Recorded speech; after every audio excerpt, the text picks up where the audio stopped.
and welcome to South Asia Today, a show that provides you the glimpses of South Asia. I'm your host, Shivangi Mishra. Let's begin with the headlines first. India's toy industry shift from imports to eco-friendly exports. Gilgit-Baltistan mining sector faces crisis. Workers demand immediate reforms. And Hindu devotees in Nepal and India mark Janmashtami with fervour. Let's begin the show. India, once dominated by imported toys, is witnessing a transformative resurgence of traditional and made-in-India products.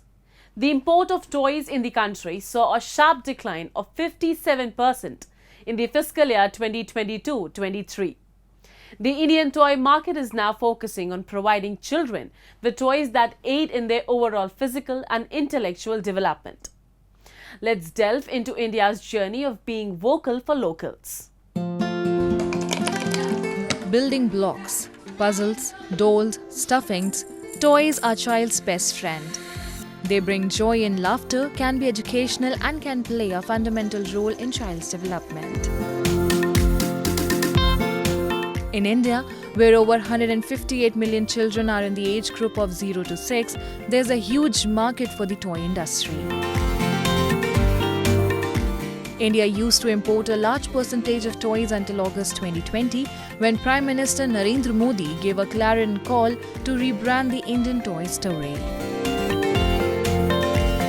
He emphasized the need for the right kind of toys for children, using toys as a learning resource, designing toys based on the Indian value system, Indian history and culture to strengthen domestic designing and positioning India as a global manufacturing hub for toys.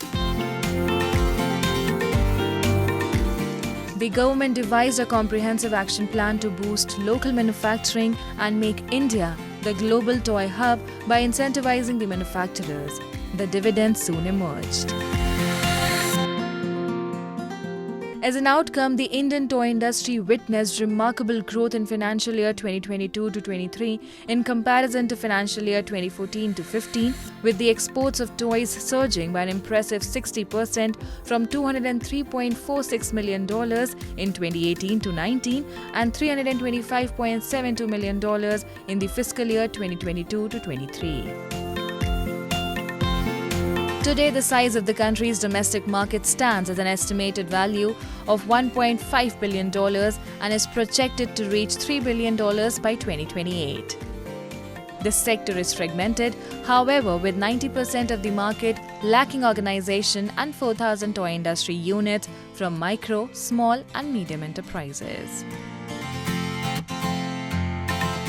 It's very true that India has really ramped up its production and stopped the imports from China. This is mainly because of the implementation of the BIS standards for toy safety, and those being put under the QCO. And now for shipping to India, any Chinese factory will first have to get themselves approved. This method applies to all the for if we want to sell to China also.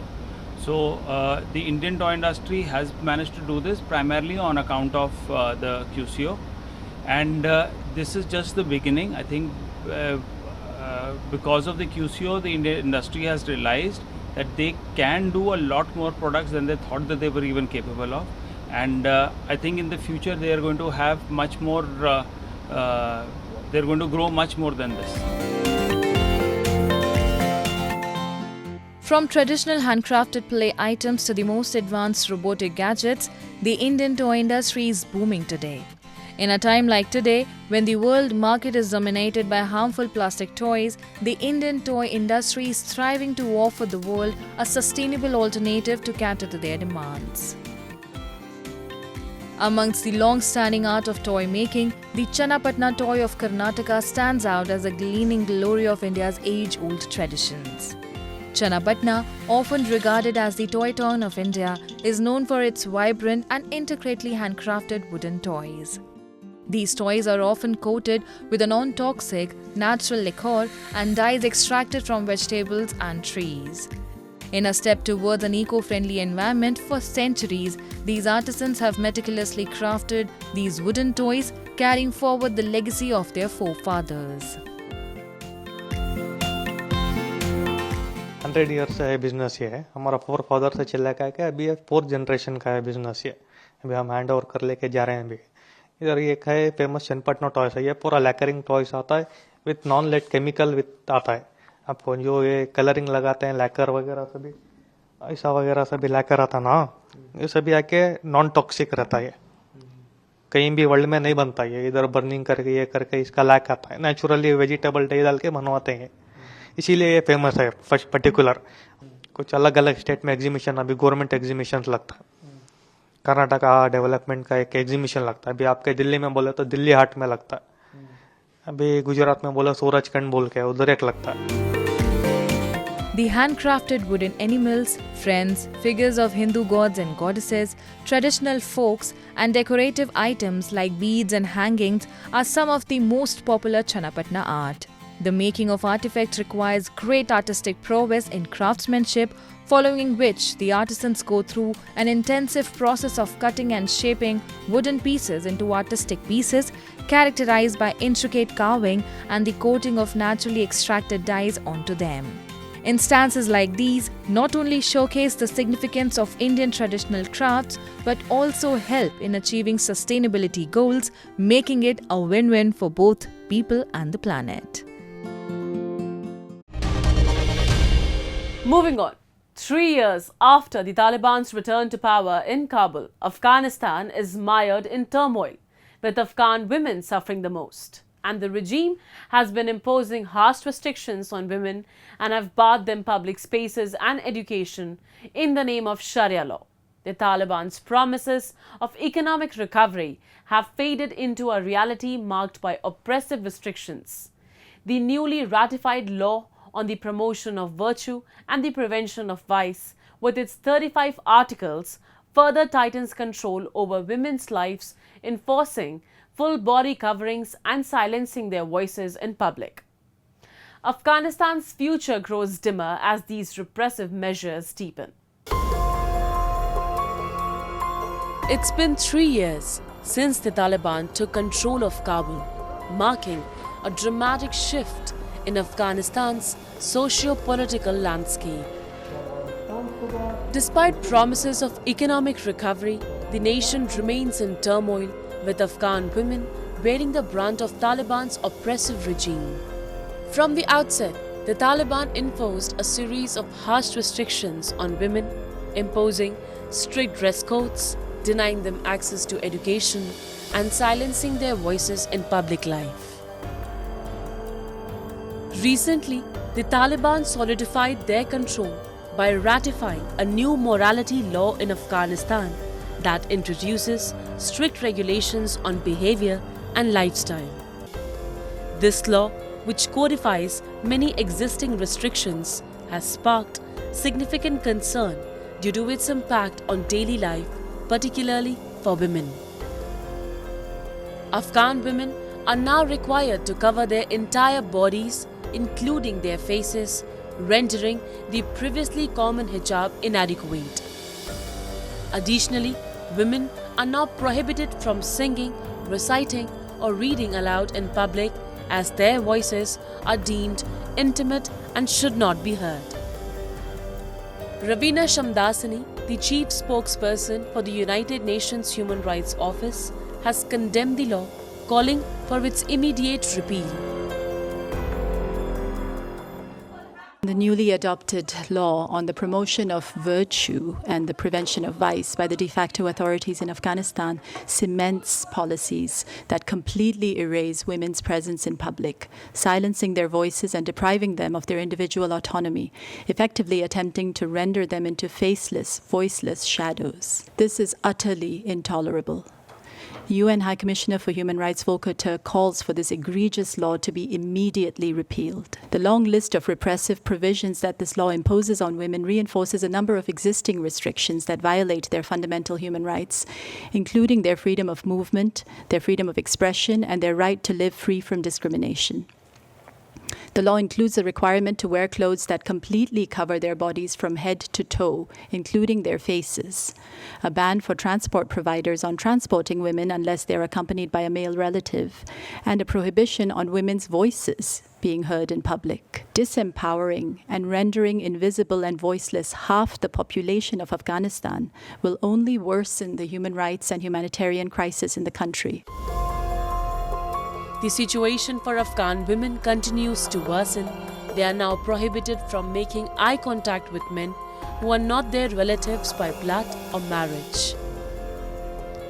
Violations of these laws carry severe penalties, including warnings, property confiscation, or detention for up to 3 days. The Taliban's crackdown extends beyond its borders. The regime recently barred Richard Bennett, the United Nations appointed special rapporteur, from entering Afghanistan.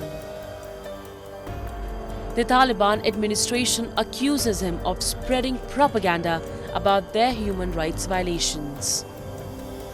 Bennett, who has previously suggested that the Taliban's treatment of women and girls could amount to a crime against humanity, has been monitoring the situation from outside the country since 2022. Rights groups and international observers have condemned these laws as a further erosion of women's rights in Afghanistan. Heather Barr of Human Rights Watch has voiced deep concern over the formalization of these rules, noting the continued crackdown on personal freedoms since the Taliban returned to power. It doesn't seem like a coincidence that this announcement by the Taliban has come so soon after the Doha 3 meeting. What the Taliban saw at the Doha 3 meeting is that the UN is going in several different directions at once. And while there's parts of the UN that are trying to uphold human rights and document Taliban abuses, there are other parts, as they saw at Doha 3, which are ready to make any compromise and to embolden and empower the Taliban, as the UN did by agreeing at Doha 3 in response to Taliban demands to exclude Afghan women from the meeting and exclude from the agenda any formal discussion of the human rights crisis. So this is a deepening crisis, and the international response is wildly unacceptable. And this moment right now, with Richard having been barred from entering the country, is a test of the international will to actually do something about the women's rights crisis in Afghanistan. Since taking power, the Taliban have systematically dismantled the progress made over the past 2 decades in advancing women's rights. Today, Afghan women and girls face widespread human rights abuses enforced through over 100 decrees restricting their rights to work, attend school, access healthcare, and participate in public life. Even visiting parks, restaurants, or beauty salons is forbidden. Afghanistan remains the only country in the world to institutionalize such extreme policies. Women have effectively become prisoners in their own homes, with male relatives acting as their enforcers. This has led to severe mental health crisis and a humanitarian emergency. The Afghan economy is in freefall, with poverty and food insecurity on the rise, as half the population is barred from contributing to the country's recovery.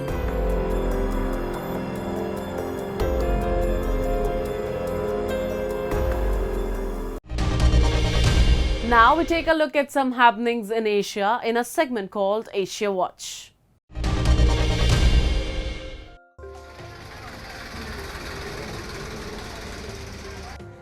The death toll from devastating floods caused by relentless monsoon rain and overflowing rivers in Bangladesh has risen to 23, with around 1.24 million families stranded across 11 districts. As floodwaters recede slowly, many of the 5.7 million affected people remain isolated and in urgent need of food, clean water, medicine and dry clothes, above all in remote areas where blocked roads have hindered rescue and relief efforts. The Bangladesh Meteorological Department said that flood conditions could persist if the monsoon rains continued as water levels were receding very slowly. Around 4,70,000 people have taken refuge in 3,500 shelters in the flood-hit districts, where around 650 medical teams are on the ground to provide treatment, with the Army, Air Force, Navy and the South Asian countries' border guard assisting in rescue and relief operations. An analysis in 2015 by the World Bank Institute estimated that 3.5 million people in Bangladesh, one of the world's most climate vulnerable countries, were at a risk of annual river flooding.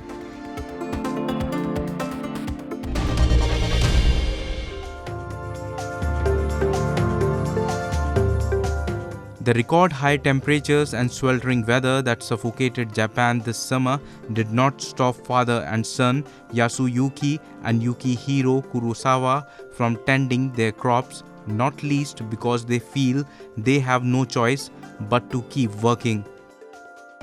The family, who grow rice, cabbage, wheat and corn in Miwa, a town in the central Gunma prefecture, are some of Japan's increasingly elderly farmers who are at a greater risk than most people of falling ill or even dying from working in the heat. Agriculture accounts for about 1% of Japan's economy, and almost 70% of its 1.4 million farmers are aged 65 and above. This July, the number of people working in farming and fishing who were taken to hospital due to heat stroke was 877.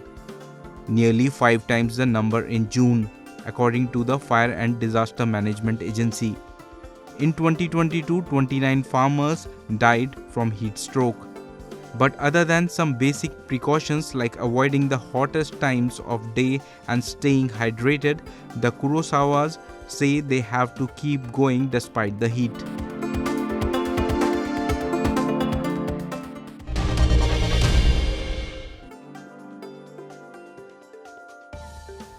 Brazilian Foreign Minister Mauro Vieira met his Indian counterpart Subramaniam Jaishankar in New Delhi and held bilateral discussions.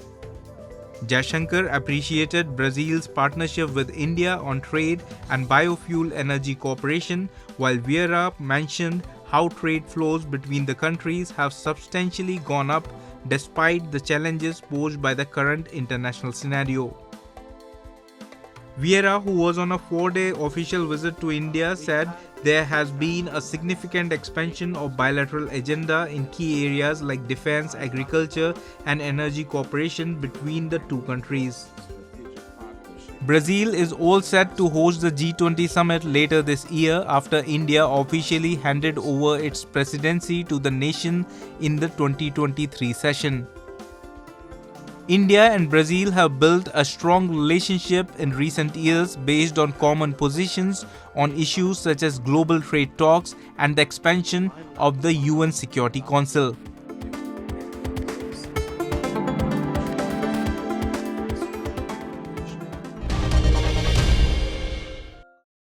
The Gemstone and Minerals Association in Pakistan-occupied Gilgit-Baltistan is facing severe challenges due to strict regulations and difficulties in obtaining necessary permits. These obstacles are causing significant economic hardships, including rising unemployment and revenue losses for mine workers. At a recent press conference, stakeholders demanded a return to simpler permit processes and issued a 1-week ultimatum to authorities. If their demands are not met, the association has warned of mass protests by mine workers throughout the region. We have a report. The Gemstone and Minerals Association in Pakistan-occupied Gilgit-Baltistan is grappling with significant challenges, including stringent regulatory conditions and difficulties in obtaining no-objection certificates and explosive licenses. These administrative obstacles are having severe economic consequences, such as increased unemployment and revenue losses for the region's mine workers. A major convention of industry stakeholders held a press conference at the Gilgit Press Club in Pakistan-occupied Gilgit-Baltistan, highlighting the challenges faced by mine workers in the region. Sector में हमारे हजरात गुज़िश्ता 30 सालों से काम कर रहे हैं और तकरीबन कोई 30,000 से के करीब हमारे कारकुन काम कर रहे हैं जिनको रोज़ी मिलती है इन्हीं जेम सेक्टर से ही। और इसके अलावा एक मेटल्स और मिनरल सेक्टर है उसके ऊपर जिसका इनिशियल स्टेज है। इस वक्त मुख्तलिफ जगहों पे मुख्तलिफ फॉरेन कंपनियों के साथ हमारे मेंबरान ने जेवी करके मुख्तलिफ जगहों पे प्रोजेक्ट्स चल रहे हैं। और अब इन सब को देखते हुए कुछ हमारे जो है ना चैलेंजेस हमारे सामने पेश आ गए। हम बारहा हुकाम बाला के पास गए इन सब सेक्टर्स चैलेंजेस को लेके। बहरहाल हुकाम बाला ने से कोई हमारी कोई रिलीफ हमें नहीं मिला और कोई सुनवाई नहीं हुई। The stakeholders in the mining industry emphasize the urgent need to streamline the process of acquiring mining permits. They argue that the procedures previously in place, which required less documentation, should be reinstated.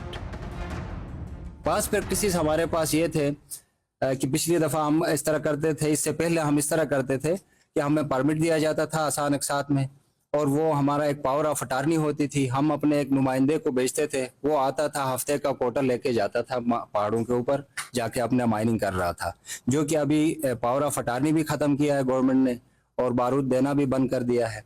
ये बहुत बड़ा संगीन मसला है। इस वक्त तमाम मायने बंद हैं गिलगित बल्तिस्तान में और इतने सारे जो है ना हमारे कारकुन बेरोजगार हो रहे हैं।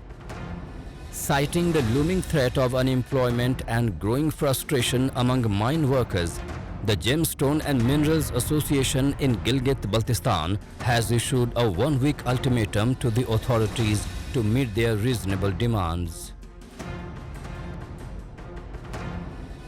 In Pakistan-occupied Gilgit-Baltistan, various associations frequently protest due to ongoing issues related to governance, economic hardship, and regional autonomy.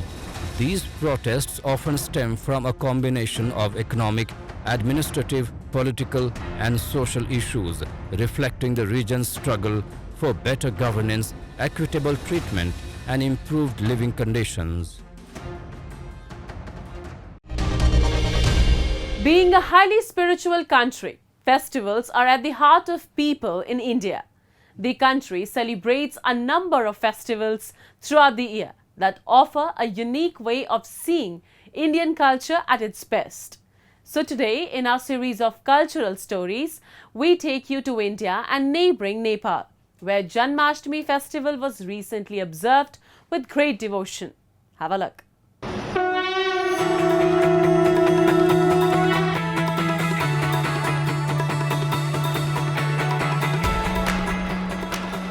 Tens of thousands of Hindu devotees in several parts of India flock to temples to offer prayers and celebrate the festival of Janmashtami, which marks the birth anniversary of Lord Krishna.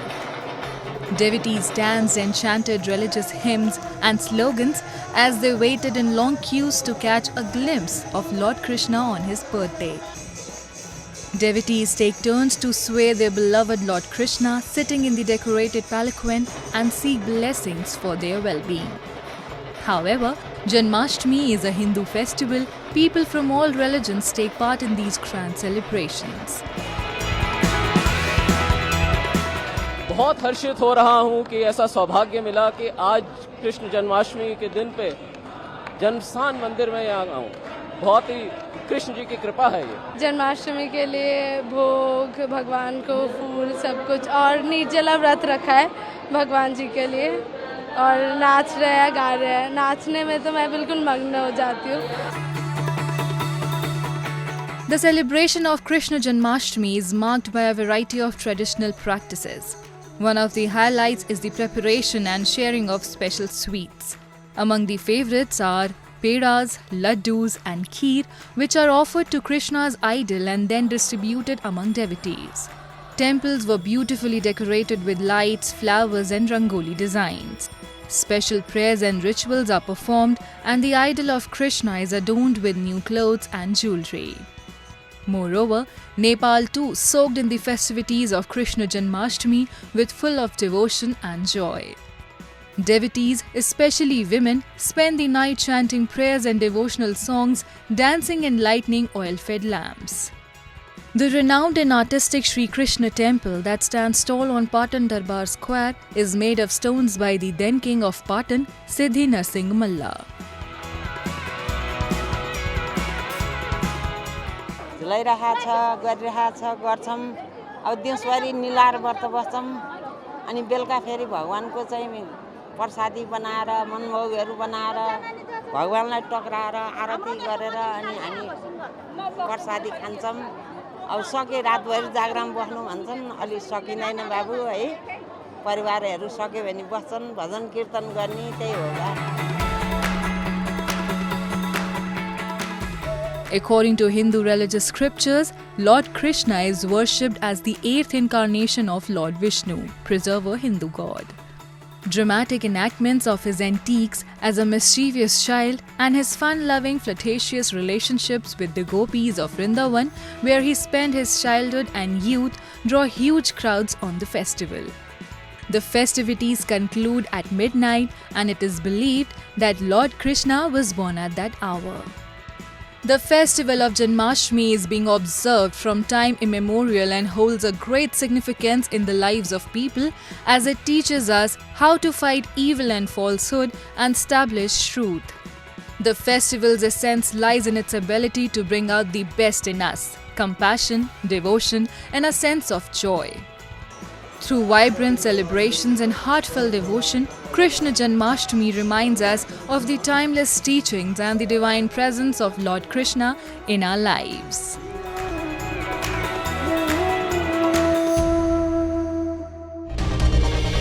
Now it's time for me to wrap up today's episode. We'll be back next week at the same time. This is Shivangi Mishra signing off on behalf of the entire production team of South Asia Today.